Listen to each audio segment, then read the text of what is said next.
సంబంధించిన ప్రసంగంలో గవర్నర్ గారు ప్రసంగిస్తున్నప్పుడు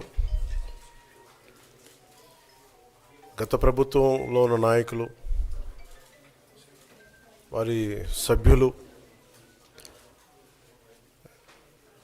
చాలా హుందాగా గవర్నర్ గారు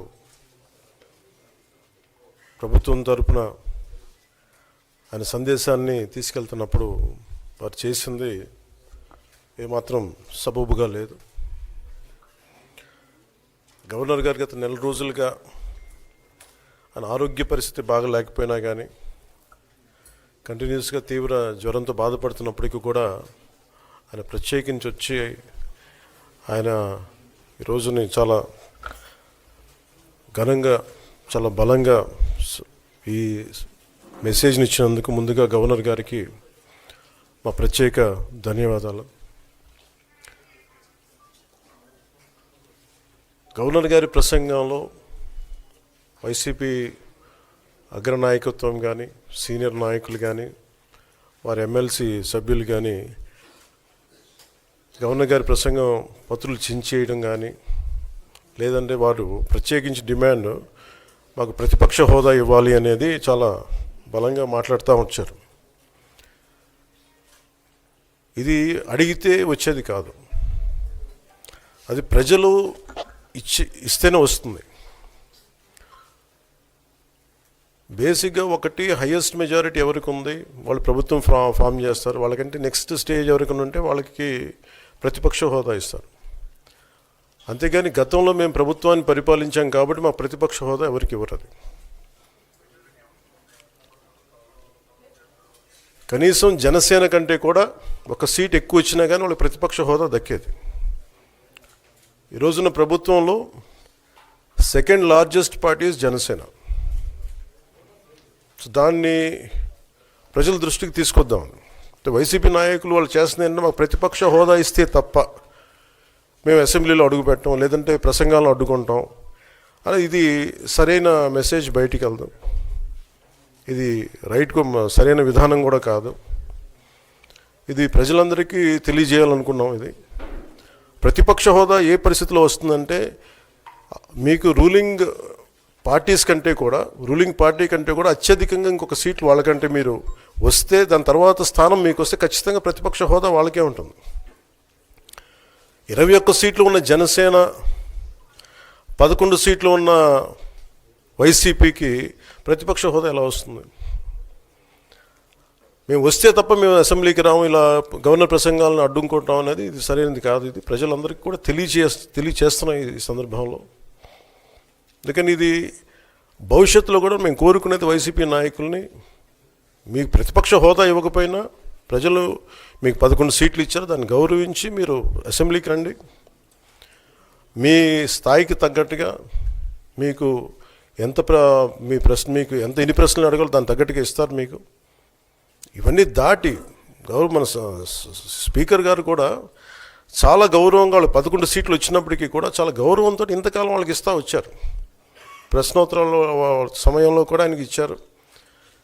గతంలో కూడా ఇవన్నీ ఆయన రావడానికి కూడా ఆయన ఎలా రావాలి, ఏం చేయాలి, దానికి కూడా చాలా ఏమాత్రం ఇబ్బంది పెట్టకుండా గతంలో కూడా చేశారు. ఫస్ట్ మీరు మనకి గవర్నమెంట్ ఫామ్ అయిన తర్వాత కూడా వీటిని దృష్టిలో పెట్టుకొని వైసీపీ కొంచెం హుందాగా వ్యవహరించాల్సిన అవసరం ఉంది. వైసీపీ నాయకులకు కూడా మీకు బాధ్యత ఉంది.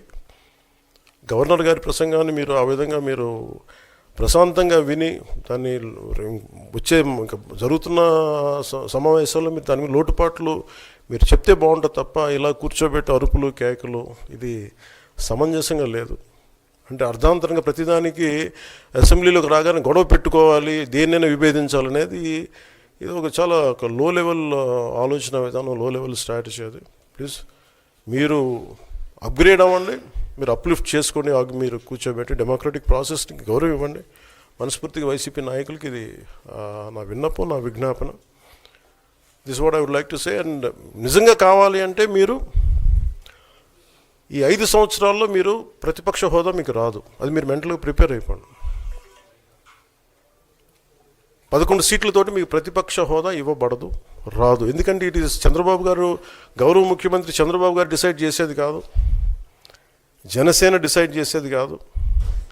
దానికి రూల్స్ ఉన్నాయి, దానికి రెగ్యులేషన్స్ ఉన్నాయి, నార్మ్స్ ఉన్నాయి. ఉదాహరణకి నేనే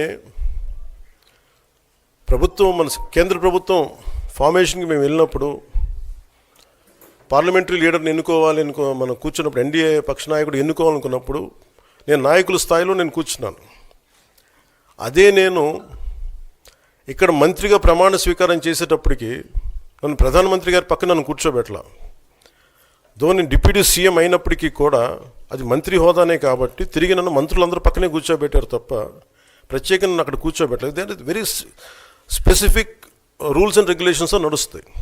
ఉదాహరణకి పొద్దున కూడా స్పీకర్ గారు ఎదురొస్తే నేను అసెంబ్లీలోకి అడుగు పెడతా ఉంటే స్పీకర్ గారు ఎదురొచ్చారు.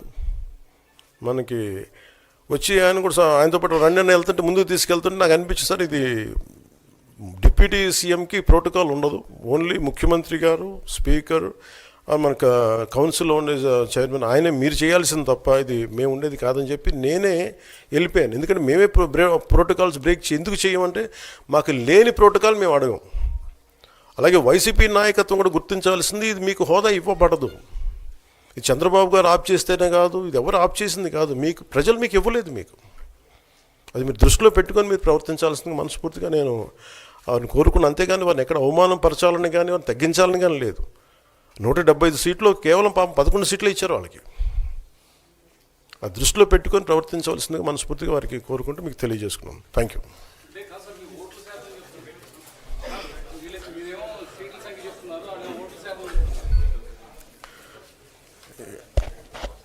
ఫస్ట్ అప్పుడు ఏం చేయాలంటే సార్,